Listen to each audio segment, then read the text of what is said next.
오늘 이 시간은 믿음으로 말미암는 의 제4부를 우리가 이 시간 또 피차 하나님의 말씀을 통해서 큰 은혜와 감동받는 시간이 됐으면 합니다. 예수님의 성육신, 우리가 너무나도 잘 알고 있는 말씀이지만 그 예수님의 성육신에 대해서 우리가 좀 더 올바른 이해와 또 왜 예수님이 이 성육신으로 우리 앞에 다가올 수뿐이 없는가 하는 것을 우리가 좀 깊이 연구하고 생각해 보는 시간을 갖도록 하겠습니다. 신성과 인성을 아울러 갖고 계신 구조. 참 이런 분은 온 우주와 이 지구를 통틀어서 한 존재뿐이 없습니다. 그분이 바로 누구냐 하면은 하나님의 아들이면서 또 신성이면서 또 신성에다 인성을 옷을 입으신 예수님밖에 없다는 얘기입니다. 그 사도는 우리의 관심을 우리들 자신에게서 우리의 구원의 주께로 향하게 한다. 그는 우리 앞에 그분의 두 본성, 곧 신성과 인성을 제시한다. 여기에 다음과 같이 그의 신성을 묘사한 말씀이 있다. 그는 근본 하나님의 형상이시기 때문에 하나님과 동등됨을 취하는 것을 절도라고 생각하지 않으셨다. 그는 하나님의 영광의 광채요 본체의 형상이셨다. 화이트석에 나온 말씀이죠. 성경절을 여기 보면 성경절 인용하면서 왜 이 말씀하셨느냐. 유대인들은 이 예수님이 하나님과 동등하다고 또 하나님의 아들이라고 했기 때문에 뭐라 했어요? 예수님을 절도라고 생각했습니다. 절도. 저 참난 때란 제목을 씌워서 예수님을 십자가에 못 박게 했다는 얘기입니다. 그래서 그 유대인들이 1000년 동안 메시아를 기다렸지만은 그러나 막상 신성에다 인성의 옷을 입으신 이분이 오셨지만은 이분이 스스로가 나는 하나님의 아들이라고 했을 때 오늘날 따지면 절도라는 겁니다. 절도. 또 유대인 절도는 바로 보면 참난죄를 범했다는 얘기입니다. 그래서 예수님을 빨리 십자가에 못 박도록 앞장선 사람들이 유대인이라 했다고 했습니다. 이 문제가 그 당시로 끝난 것이 아니라 이 역사는 계속 반복되고 있다는 얘기입니다. 조금 배경과 환경이 다를 뿐이지 유대인들이 예수님을 거절한 것처럼 오늘날 똑같이 예수 믿는 사람들 예수님을 거절하고 있습니다. 그런데 왜 어떤 면에서 거절하냐면 우리가 이 말씀을 깊이 보면은 왜 예수님은 자꾸 하나님의 아들이라고 강조하고 하나님과 똑같은 분이라고 하는가, 동등되다고 자꾸 강조하는가. 거기에 보면은 무엇인가 이것을 부정하고 거절한 무리가 분명히 있기 때문에 자꾸 이 말씀을 재차 강조하는 것을 볼 수가 있습니다. 이제는 그분의 인성에 관한 다음의 말씀에 이의하자. 그는 사람들과 같이 되었고 사람의 모양으로 나타나셨으며 자기를 낮추시고 죽기까지 복종하셨다. 그는 자원에서 인성을 취하셨다. 그것은 그분 자신의 행동이셨고 그분의 직접적 동의에 의한 선택이었다. 그는 그분의 신성에다 인성의 옷을 입으셨다. 그는 항상 하나님과 같은 분이셨지만 하나님으로 나타나지 않으셨다. 그는 하나님의 세계에 충성을 명하고 칭송을 불러일으키는 신성을 가지고 있었다. 우리가 이 부분은 성경이 이미 그렇게 예언했고 또 예언한 대로 실제 일이 이루어졌지만은 우리가 이것을 올바로 이해한다는 것은 인간의 제한 한계가 있습니다. 즉 여기가 지금 바깥이나 여기나 온도 차이가 별로 안 나죠. 바깥도 춥지는 않습니다. 만약에 바깥의 온도가 영하 30도 내려가고 여기는 영상 한 20도로 한다면은 새들이 어디로 들어오려고 할까요? 이 안으로 들어오려고 합니다. 왜? 바깥에는 견디기 힘드니까. 그러면은 지금 창문이 유리창이기 때문에 새들은 제가 안 보여요. 그냥 무사 통과로 그냥 일로 달려오면 새가 죽어요, 살아요? 유리창보다 그냥 계속 죽어가고 있습니다. 새도 왜냐면 유도하잖아요, 새가. 다 이리 들어가라는 거. 그러면은 이걸 보면은 새가 막 죽어가는 거 보면은 여러분이 만약 여기 있다면 어떻게 하겠어요? 문 열어줘야지. 어? 열어요? 여러분들 죽는다고 막 소리치면 새가 알아들어? 못 알아들어요? 계속 새는 죽어가고 있습니다. 그러면 방법은 딱 하나 있어요. 어떤 방법입니까? 새를 살릴 수 있는 방법은 내가 새가 되어보는 겁니다. 내가 새가 되어서 새한테 얘기하는 겁니다. 그 일이 가능합니까? 불가능합니까? 할 수도 없고 그렇게 할 수 있다고도 하겠어요? 안 합니다. 그런데 우리가 예수님 인성을 그렇게 한번 생각해 보자고. 내가 만약에 새를 살리기 위해서 죽어가는 새, 또 개미가 계속 죽어가는데 개미를 살리기 위해서 개미가 된다면은 이거 한번 생각해. 예수님 인성도 똑같은 겁니다. 신성이다. 하나님이 똑같은 분인데 우리 죄인들, 죄수들, 사형언도를 받은 아주 악질적인 사람들을 살리기 위해서 이런 하나님이 인성을 쓰셨다. 이게 간단한 문제가 아니라는 얘기입니다.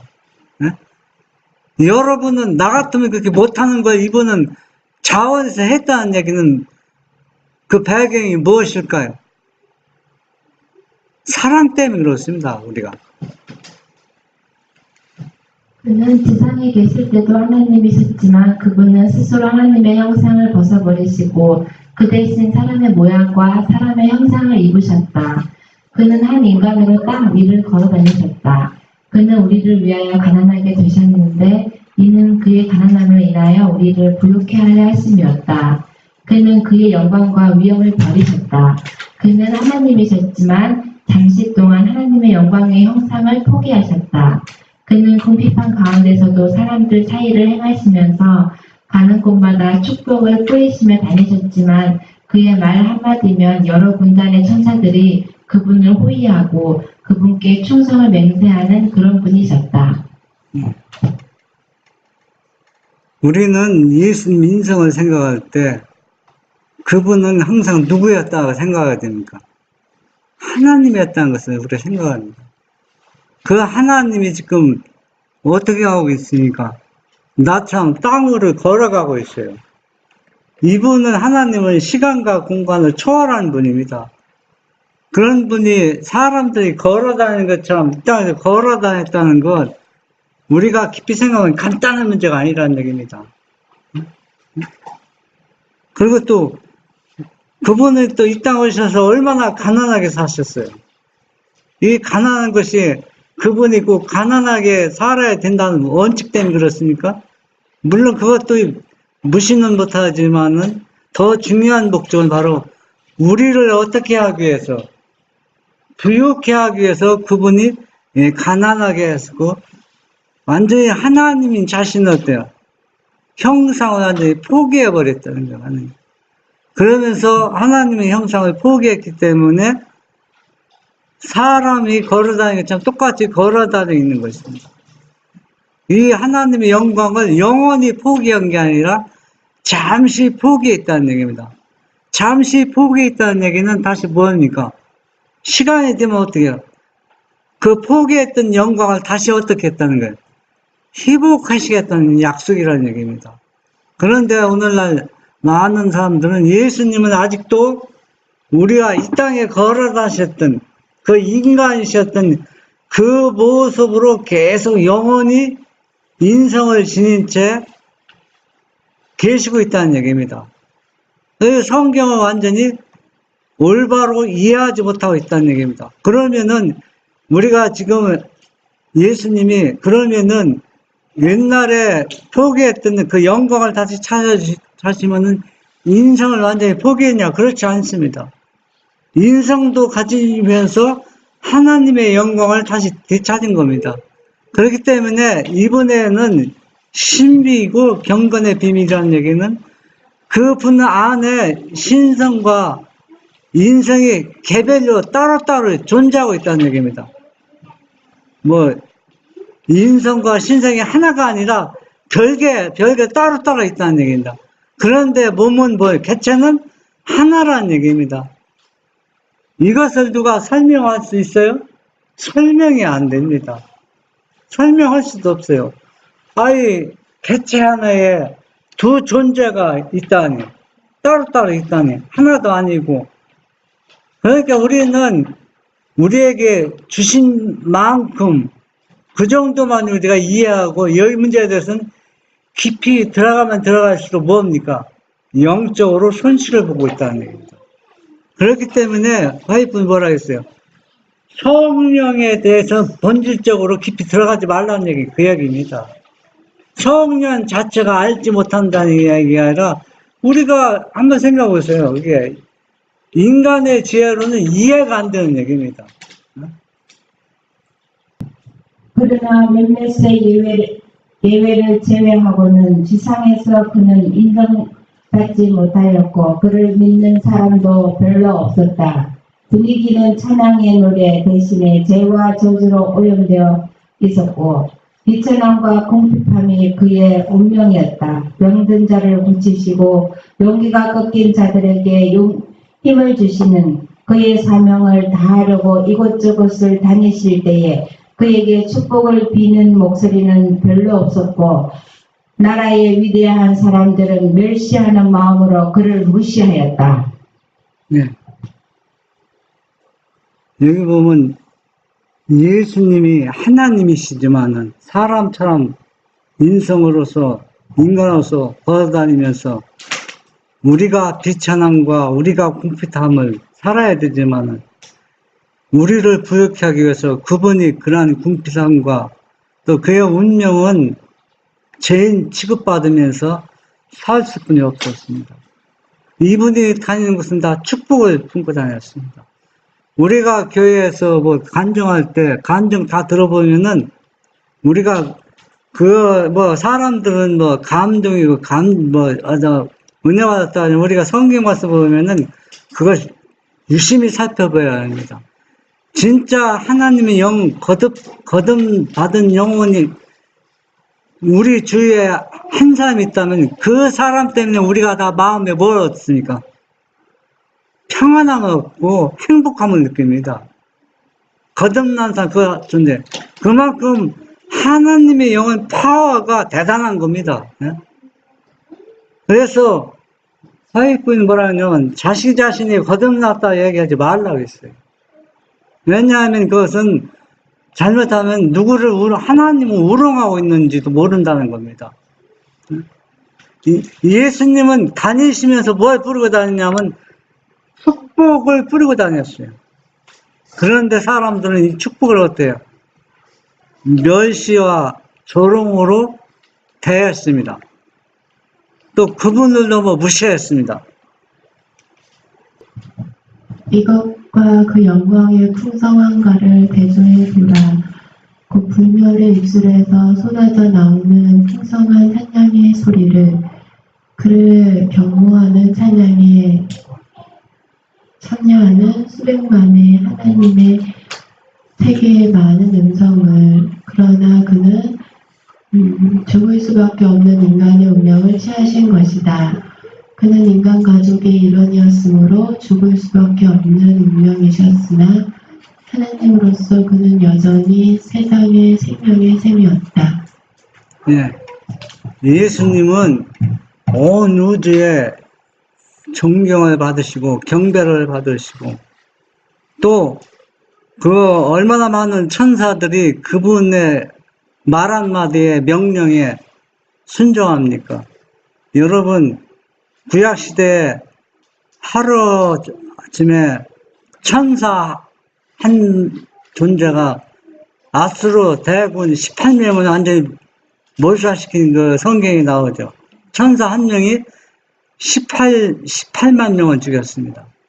그러면 여기 보면은 예수님의 수족드는 천사들 단이 있습니다. 하나가 아니라. 그럼 이 엄청나게 지금 예수님을 호위하고 경배하는 존재들이 벌써 있지만 그런 것들을 다 어떻게 해요? 다 포기하시고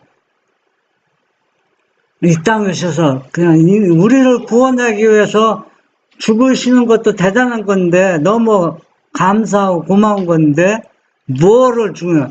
완전한 악질 죄로 죽어야 된다는 얘기입니다. 그분의 신성으로 죽음의 전제를 가로막을 수가 있었으며 죽음이 지배하는 곳으로 들어가지 않을 수도 있었지만 자원에서 그의 생명을 포기하셨으니 이는 그렇게 함으로써 생명을 주시고 불멸의 빛을 밝히려 하였다. 그는 세상의 죄를 담당하시고 그의 거룩하신 영혼 위에 태산같이 밀려온 형벌을 견디셨다. 인간을 영원히 죽지 않게 하시기 위하여 그는 그의 생명을 희생제물로 내어놓으셨다. 그가 죽으신 것은 죽음을 강요당했기 때문이 아니라 자원에서 그렇게 하신 것이다. 여러분, 왜 예수님은 신성에다 인성의 옷을 입으셔야 했는가? 우리가 정확하게 그 모든 것은 다 알지 못하지만 우리에게 주신 만큼 빛을 보면은 만약에 예수님이 신성에다 인성의 옷을 입지 않고 완전한 인성으로만 이 땅에 오셨으면은 이분이 우리의 모든 죄를 자기 한 몸으로 감당 불가능합니다. 이분은 하나님이시기 때문에 이것이 가능한 겁니다. 여러분, 우리가 장로님도 가정에서 어떤 일이 일어날 때, 그 한 문제로 막, 얼마나 고통스러울 때 있죠. 그런데 온 우주의 지구의 모든 사람을 내가 그 죄를 내가 다 담당한다면 몸이 어떻게 될까요? 감당할까요? 산산조각에서 감당 불가능한 일입니다. 자기 한 몸도 한 가정물도 해결 못해서 막 어쩔 줄 모르는데 온 인류의 죄를 가슴에 안는다는 것은 신성이 그걸 신성이기 때문에 그걸 버틸 수 있는 겁니다. 그 사람들은 아이고 뭐 신성이기 때문에 가능하다. 그건 올바로 예수님의 인성을 올바로 이해하지 못하는 겁니다. 유리한 구제에 서기 위해서 신성에다 인성의 옷이 입은 게 아니라 온 인류의 죄를 어때요?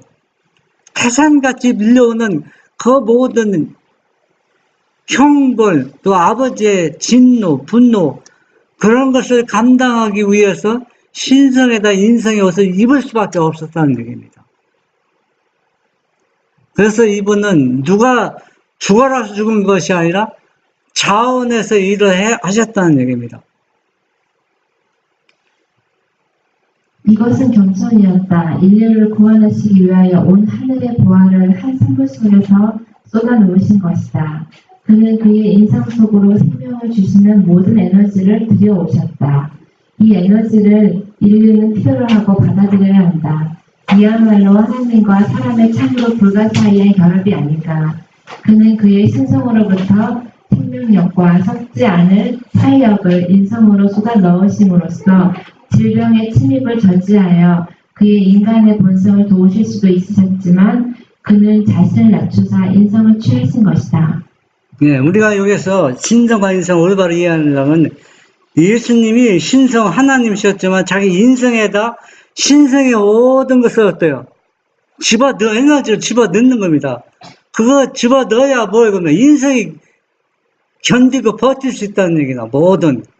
그렇기 때문에 우리 인간도 신성과 인성이 연합하지 않으면, 즉 신성과 인성이 연합한다는 얘기는 그리스도의 영, 성령, 그 예수님의 영을 우리 마음에서 그 에너지를 도와주지 않으면 우리 인성으로서는 이 일을 감당하지 못한다는 얘기입니다. 우리가 죄를 이길 수 있는 것도 예수님의 인성 위에 신성의 모든 에너지를 쏟아놓는 것처럼 오늘날 우리 마음속에 누구의 영이 신성의 그 예수님 하나님의 영이 우리 마음속에 에너지가 들어와야 우리도 죄와 싸워서 이길 수가 있다는 얘기입니다.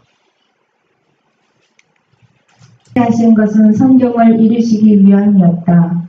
내 아들이 그의 발걸음마다 수치와 부끄러움이 따를 것을 아셨지만 그 계획에 착수하신 것은 정죄를 받아 신음하는 세상 죄를 속하기 위해서는 그의 몸을 낮추셔야 한다는 것을 아셨기 때문이었다. 이 얼마나 크신 겸손인가. 그것은 천사들의 경의를 자아내었다. 혀로서 그것을 어찌 다 묘사할 수 있으며 상상력이 어찌 거기에 미칠 수 있겠는가. 영원하신 말씀이 육신이 되시기를 제안하시고 동의하시다니 하나님이 사람이 되시다니 이 얼마나 놀라운 겸손인가. 네. 여기서 영원하신 말씀이 육신이 되기를 바라시고, 그러니까 영원하신 말씀이 인간으로서 이 땅에 오셨다는 얘기입니다. 그러면 이 말씀이 뭔가? 말씀은 하나님의 생명의 에너지고 원동력입니다. 그러면 말씀은 어때요? 보여요? 보이지 않아요? 안 보이죠? 그러니까 우리가 쉽게 얘기하려면 보이지 않는 하나님이 존재라는 얘기입니다. 말씀은. 그러면은 이 하나님의 그 말씀은 말 한마디면 모든 것이 이루어집니다. 창조가 이루어진다는 얘기입니다. 왜? 이 말씀은 에너지고 또 능력이 될 수 있습니다. 그런데 사람도 소리를 지르면 말씀이 되죠. 그런데 사람의 소리는 어떻습니까? 능력이, 에너지가 이루어지지 않습니다. 왜? 하나님의 말씀은 생명의 시여자이기 때문에 생명을 나눠주는 에너지가 있지만 인간은 소리치지만은 생명을 나눠주는 에너지가 없기 때문에 한계에 있습니다. 그렇기 때문에 조금 영향을 미치지만은 큰 영향을 어때요? 뭐 사람을 살리거나 뭘 만들거나 그러진 못합니다. 상대방에게 막 분노하고 소리치면 상대방이 뭘 화를 돋굴 수 있죠. 화를 돋굴 수 있고, 그러나 또 상대방이 원하는 것을 이루어질 수 있어요? 이루어질 수 없습니다. 왜? 우리는 인성이기 때문에. 그러나 여기에다 뭘 연합하면 가능합니까? 신성과 연합하면 가능하다는 얘기입니다. 그러나 그분은 여기서도 좀 더 낮은 자리로 걸어내려 하셨다. 그 사람은 자신을 낮추어서 모욕과 비난과 부끄러운 참소와 능력을 주셔야 하였다. 그가 자기 땅에 오셨을 때에 그분에게 안전한 곳은 한 곳도 없는 것 같았다. 그는 그의 생명을 보존하기 위하여 이곳저곳으로 도망을 다녀야 하였다. 네. 하나님이신 이분이 자기를 낮출 때로 최대한 낮추신 거예요. 낮춰서 이 사람들을 죽을 수밖에 없는 사형 언도를 받은 사람들을 살려내기 위해서 이분이 인간으로서 사시는데 사람들은 이분을 환영하고 감사하고 고맙다고 인사하고 이분을 찾아와서 모으는 게 아니라 오히려 이분을 어때요? 조롱하고 핍박하고 죽이려고 하니까 이분은 자기 생명을 보존해 이리 도망가고 저리 도망가고 이 모습을 하늘에서 우주민들이나 천사들이 이 모습을 볼 때 만약에 이 모습을 천사들이 보았다라면 미리 알았더라면 예수님이 인성을 쓰시는 건 그게 간단한 문제가 아닙니다. 이 천사들이 막 들고 일어났을 겁니다. 왜냐하면 예수님이 이 일을 하나님의 아버지가 발표했을 때도 이렇게까지 사람들이 예수님을 거절하고 조롱할지는 상상도 못한 겁니다. 그러니까 이분이 이렇게 와서 이런 핍박과 조롱을 받으면서 이 땅에 인간 오고 싶다는 것을 알았더라면 이 천사들이 가만히 있겠습니까? 가만히 있지 않는다는 얘기입니다. 여러분 한번 생각해 보세요. 여러분이 나를 핍박하고 조롱하는 저 사람이 나에게 큰 수치를 주는데 저 사람이 내가 살려야 되는데 그게 가능할까요?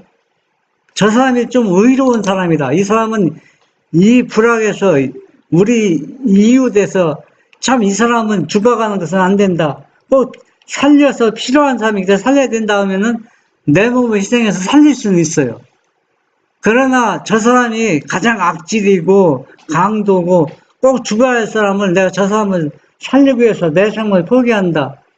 이거는 불가능한 일입니다. 그러나 예수님은 그 일을 하셨다는 얘기입니다. 그의 제자들 중 한 사람이 그를 팔아 넘겼고 그의 가장 열성적인 제자 중 한 사람은 그를 저주하고 부인하였다. 조롱을 받으시고 가신 안을 쓰셨으며 채찍에 맞으셨고 십자가를 지고 가지 않을 수 없었다. 그는 이와 같은 멸시와 전대를 못 느끼는 것은 아니었다. 그러나 그는 복종하였다. 예. 우리가 이제는 은혜의 시기가 끝나면은 가족이라는 게 가족이 이제 의미가 없습니다. 그때는 자식이 부모를 고발하고 부모가 자식을 고발하고 완전히 이제 지금은 하나님의 은혜로 뭐 부모요, 형제요, 가족요, 같은 동료로 서로 존경하고 그러지만 은혜 시간 끝나고 또 가는 길이 다르면은 제자 중 하나가 예수님을 배반한 것 같은 그런 현상이 우리 가정에서 우리 주변에서 일어날 것입니다. 또 한 사람이 또 어때요? 팔아 넘긴 것 이것도 우리 가정에서 우리 주변에서 이러한 일이 일어난다는 얘기입니다. 그러면 예수님이 제자가 배반하고 자기 제자가 예수님을 팔아 넘길 때 고통을 못 느끼느냐? 다 느꼈다는 얘기입니다. 왜? 우리가 똑같은 사람이기 때문에 아마 우리도 이러한 일을 아마 언제 이러한 일을 느낄지 모릅니다. 그러나 우리가 실망할 필요 없습니다. 예수님은 도망다니면서도 자기 생명을 보존했고 이런 수치와 부끄러움을 당하면서도 그 사람들을 위해서 자기 생명을 내놓았기 때문에 예수님이 당한 수치와 뭐를 우리도 언제 당할지 모르는 것입니다. 다른 어떤 사람도 느낄 수 없는 쓰라린 비애를 그는 느끼셨다. 그는 순결하고 거룩하고 흠이 없으셨지만 범죄자로 헤아림을 받으셨다. 숭배를 받으시던 구주께서 지극히 높은 존귀의 자리에서 걸어내려 오셨다. 한 걸음 한 걸음 자기를 낮추시고 죽기까지 하셨으니 얼마나 끔찍한 죽음인가. 제가 한 그때 70년대쯤 그때 옛날 얘기죠. 그때 내가 교회 가려고 들어가면 막 친구들이 조롱하면서 뭐라고 하는지 저기 한 목사 간다 한 목사 막 그냥 비웃으면서 근데 그 가장 막 얼마나 듣기가 싫은지 모릅니다. 그게 듣기가 싫어요. 아니 왜냐하면 그게 좋아하는 걸 표현이 아니라 아주 조롱하고 비웃는 말로 하기 때문에 내가 알기 때문에 막 그러거든. 오늘날 제가 왜 얘기하냐면 오늘날 예수 믿으면서 가장 듣기 싫은 얘기 보니까 저는 2단이에요. 2단. 듣기 좋아하는 사람 누가 있어요? 2단 소리 듣기 싫잖아요. 그러면 어떻게 하는 것이 2단 소리 안 듣는 방법인가? 사람들은 인간의 지혜를 써서 2단 소리 안 듣는 방법을 선택해서 그 길을 가는 겁니다. 그런데 예수님은 어때요? 뭐라 했습니까? 한 걸음 한 걸음 자기 자신 낮추고 죽기까지 이 모든 것을 다 받으면서 결국은 뭐냐? 자기 몸을 죽음으로 내놓았다는 얘기입니다. 가장 수치스럽고 가장 잔인한 죽음 곧 범죄자로서 십자가에서 죽는 죽음이었다. 그는 전쟁터에서 영예를 걸머지고 세상이 보는 앞에서 영웅으로 죽는 것이 아니었다. 그는 정죄를 받은 죄인으로 하늘과 땅 사이에 매달려 죽었다.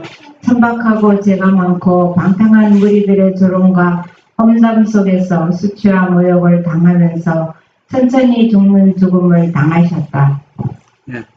그 유대인 나라에서 나무 십자가에 매달려서 사형을 내리는 것은 보통 죄수는 그렇게 죽이지 않습니다. 어떤 죄수만, 가장 악질적인 죄수만 그렇게 십자가 이렇게 만들어서 사형을 시킨 겁니다. 그러면 예수님도 십자가에 그렇게 죽음을 달리셨는데 예수님도 뭘 취급받았다는 얘기입니까? 가장 잔인한 범죄자 취급을 받으면서 십자가에 죽는데, 이 십자가 죽는 것은 그냥 금방 죽습니까? 천천히 죽는다는 것은 뭐가 고통이만큼 따른다는 얘기입니다. 이분은 인간의 모든 죄를 안고 하늘과 땅 사이에 매달려 죽으셨다 했습니다. 그런데 누가 아이고 당신 때문에 내 생명이 살았어 하고 고맙다고 경배하는 무리는 그때 있었어요? 없었습니다. 그러나 예수님은 이런 죽음을 할 수밖에 없는 것.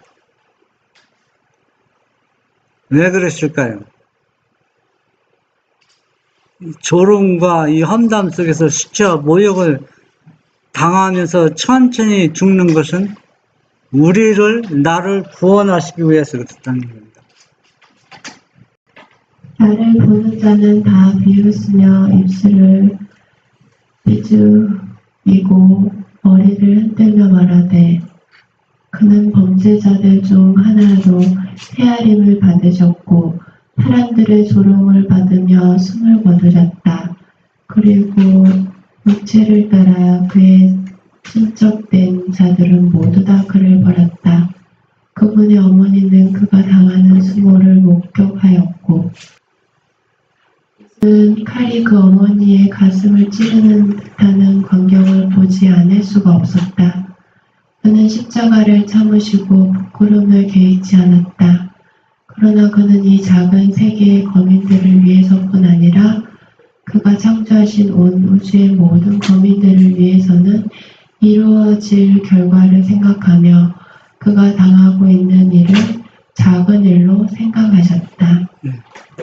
그 예수님이 경험하신 이 치욕스러운 그 유대인들이 왜 예수님을 결정적으로 그분을 부인하고 거절한 동기는 뭐 한두 가지가 아니죠.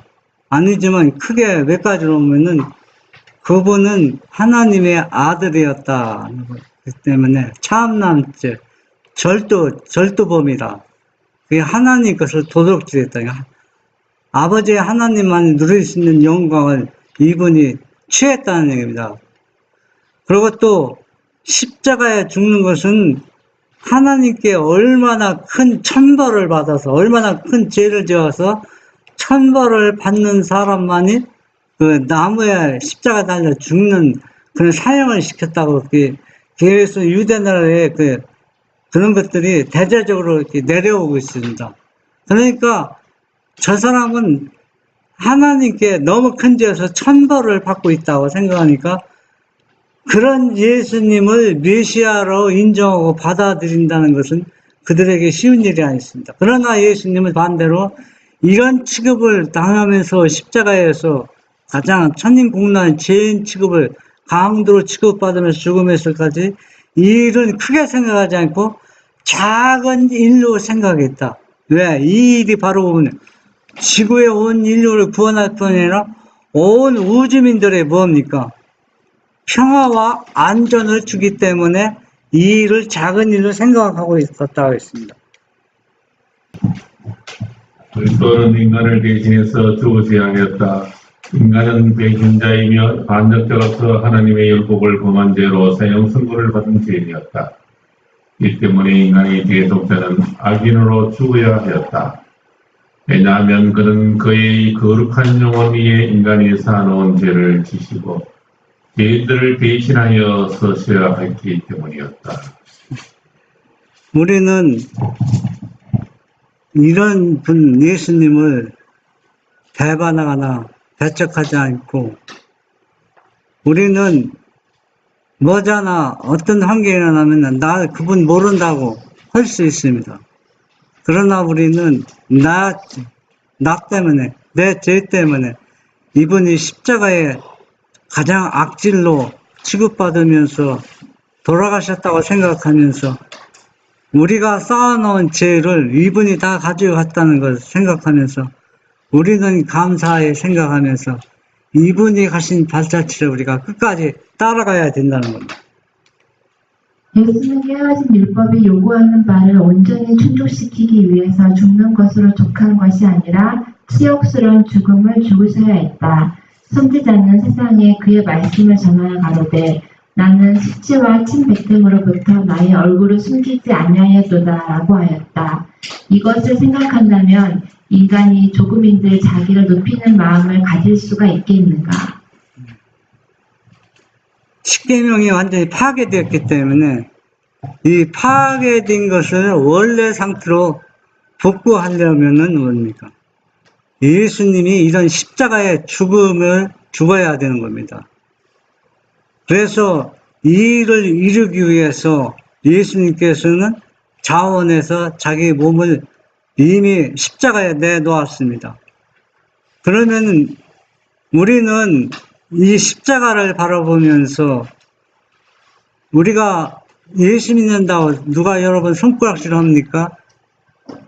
여러분 저 사람은 아주 악질적이요 아주 나쁜 사람이요. 여러분 그런 얘기 들어봤습니까? 예수 믿는다고? 혹시 들어본 사람 있어요? 왜 그런 얘기 들어야 됩니다. 그런데 왜 안 듣습니까? 그런 얘기는 왜 안 들어요? 그거는 예수님이 죄인들이 경험한 것이 바로 수치와 그런 들어야 되거든요. 왜 죄값을 치러야 되기 때문에. 그런데 우리가 그런 소리 안 듣는 것은 내 죄를 누가 다 가져갔기 때문입니다. 예수님이 가져가서 내가 당할 수치와 모든 것을 지금 예수님이 지금 받고 있다는 얘기입니다. 그런데 여러분 조금 자아가 조금 상한다고 해서 여러분 자아 때문에 벌컥하는 건 뭡니까? 우리가 예수님이 얼마나 겸손하게 내 죄를 가지고 내가 당한 수치와 분노를 당했는데 내가 조금 상처가 조금 자아가 조금 건드렸다 해서 우리가 벌컥 자아를 드러나는 것은 뭡니까? 우리가 좀 생각해 보자는 얘기입니다. 예수님이 십자가를 보면서 우리가 그리스도의 삶과 그 고난과 치욕을 살펴볼 때 우리는 마치 아무런 시련이나 수치나 치욕을 당해서는 안 될 사람인 것 같이 교만한 머리를 들 수가 있겠는가? 그리스도를 따르는 자들이여 갈바리를 바라보라. 그리고 자아를 중시하는 정신을 부끄러워할 줄 알라.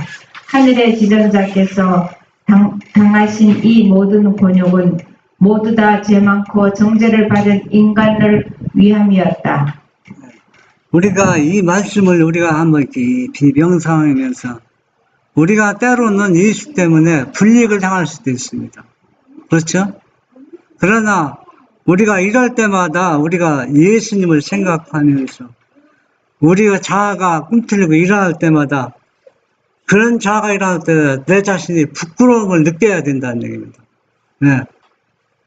예수님이 내가 당할 수치와 모든 것을 가지고 갔기 때문에 내가 이만큼 아버지와 화목하고 세상 사람들과 화목하게 지나는데 조금 때로는 어때요? 우리의 믿음이 어때요? 이런 시련을 통해서 단련시키기 위해서 작은 시험들을 허락하시는데 그 시험도 우리가 불쾌히 여기고 불평하고 그런다면은 예수님이 그 십자가를 우리가 생각하면 그런 마음이 들 때마다 우리가 부끄럽고 어때요? 우리 자아를 어때요? 완전히 내려놓아야 된다는 얘기입니다. 그는 점점 몸을 낮추자 곤욕을 당하셨고 인간을 도덕적인 더러움에서 정결케 하기 위하여 마침내 더 내려가셨다. 할례야 더 내려갈 곳이 없는 가장 밑바닥까지 내려가셨다. 이 모든 것은 다 으뜸이 되려고 애쓰는 우리, 곧 인간적 칭찬과 인간적 존귀를 쟁취하려고 안간힘을 쓰고 있는 우리를 위하심이었다. 우리는 우리가 당연히 받아야 된다고 생각하는 존경과 인간의 마음에서 나오는 그 모든 존경을 받지 못하지는 않을까 해서 염려한다. 이렇게 하는 것이 그리스도와 같이 되는 것인가? 네, 우리가 이 말씀 생각해 보세요. 우리가 때로는 교회에서 이런 일이 자주 일어나는데 어떤 존경을 받았으면 존경을 받지 못하고 좀 어떤 무시되는 일이 있으면 그 일이 막 교회에서 막 싸움판이 일어납니다. 내가 왜 그런 취급을 받아야 되느냐고.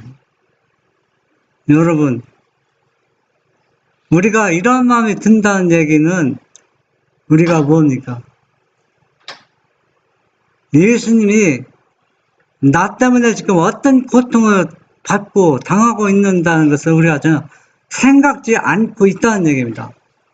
만약에 이런 생각하고 있다면 우리가 이런 마음이 들 때마다 우리는 어떻게 그런 것들을 완전히 내려놓아야 된다는 얘기입니다. 예수님도 이런 수치와 보당할 때 그냥 우리 인간처럼 그냥 쉽게 견디고 극복한 건 아니라는 얘기입니다. 왜냐하면 온 힘을 다해서 이 부끄러움과 분노와 수치를 어때요? 극복했다는 얘기입니다. 그래서 예수님은 이 사람으로서 가장 밑바닥까지 아래까지 내려갈 곳이 없을 정도로 더 내려간 것입니다. 더 내려갈 수가 없어요. 너희 안에 이 마음을 보거나 곧 그리스도 예수의 마음이니 그는 그의 제자가 되고자 하는 사람 모두를 속죄하시고 모본이 되시려고 죽으셨다. 이 이심이 우리의 마음속에 들어오게 하겠는가? 모본이신 예수를 앞에 모시지 않는 사람들은 우리의 공적을 찬양할 것이다. 우리의 공적이 예수 그리스도를 통하지 않을 때 우리는 아무것도 아니다. 네. 이게 밑에는 그리스도를 통하지 않을 때 우리의 아무것도 아니다. 우리가 아무런 많은 일을 해도 업적을 해도 그거 누구와 연결되지 않으면 그리스도와 연결되지 않으면 아무것도 아니라는 얘기입니다. 자기를 낮추시되 더 이상 내려갈 수 없는 지점에까지 자신을 낮추신 그분을 뵙고도 교만이 우리의 마음속에 머무르도록 그냥 내버려둘 것인가? 오, 너 하늘이여 놀랄지어다. 너 땅의 거민들아 경탄할지어다. 우리 주님께 그런 식으로 보답하다니 이 무슨 멸시이며 이 무슨 악한 짓이며 이 무슨 교만이란 말인가? 네, 우리는 예수님 때문에 이런 수치와 완전히 인간으로서 가장 밑바닥까지 내려간 경험은 아직 없습니다. 우리가 혹 이러한 경험이 올지라도 우리는 어때요? 예수님을 생각하면서 극복해야 된다는 얘기입니다. 영광의 주께서 자신을 낮추시고 고민하시고 우리를 위하여 십자가 위에서 부끄러운 죽음을 당하실 때 인간을 높이고 자아에게 영광을 돌리기 위하여 이 무슨 짓이란 말인가? 예수님은 나의 죄를 다 가져가시고 내가 받아야 할 근육과 수치와 모든 것을 예수님은 다 받고 있는데 우리는 조금 자아가 꿈틀꿈틀 자신을 높이고 인정해주지 않는다고 이러한 것들 영광이 자기 앞에 돌아오지 않는다고 이런 것들이 불평은 이게 무슨 짓이란 말인가 했어. 참 이게 이런 일이면 우리가 참 어때요? 예수님 비올 때 여러분 할 말이 없겠죠. 그래서 우리는 이러한 일들이 일어나지 않도록 우리가 모든 것을 영광을 내가 받지 않고 누구한테 예수님께 다 돌려야 되겠습니다. 그리스도의 영원성, 그리스도께서 만물을 만드셨다면 그는 만물보다 먼저 계셨다. 이것에 관해서 언급된 말씀들은 매우 결정적이기 때문에 아무 사람도 의심할 필요가 없다. 그리스도는 본질적으로 그리고 최고의 의미로 하나님이시다. 그는 영원 전부터 하나님과 함께 계셨으며 만물 위에 계신 하나님이시오 영원히 하나님이시다. 네, 우리가 이게 앞이고 뒤에 문제고 우리가 잘 조화를 이루어야 됩니다. 만물보다 먼저 계셨다. 이거는 어떻게 보면 시작이 있다는 얘기잖아요. 그렇죠. 그리고 뒤에 보면 그리스도는 본질적이고 그리고 최고 의무로 하나님이시다. 그는 영원절부터 하나님과 함께 계셨으며, 그러면 앞에는 만물보다 먼저 계셨다고, 뒤에는 영원절부터 영원히 누가 하나님과 함께 있었다. 이 문맥을 서로 조화를 이루어야 됩니다. 인간의 한정된 지혜로 영원성을 왜곡하고 있습니다. 영원성을.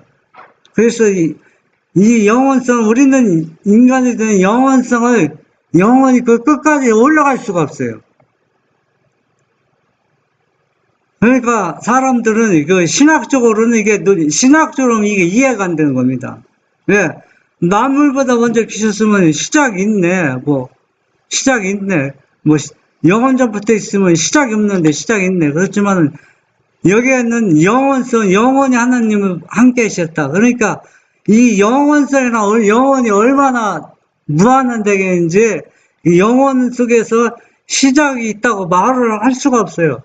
신학적 논리는 분명히 만물보다 먼저 있었다면은, 예수님도 언젠가는 시작이 있다고 생각하는데, 우리는 거기에 초점을 맞춘 것이 아니라 하나님과 영원 전부터 있었다면 우리는 그걸 우리가 믿음으로 믿고 받아들여야 된다는 얘기입니다.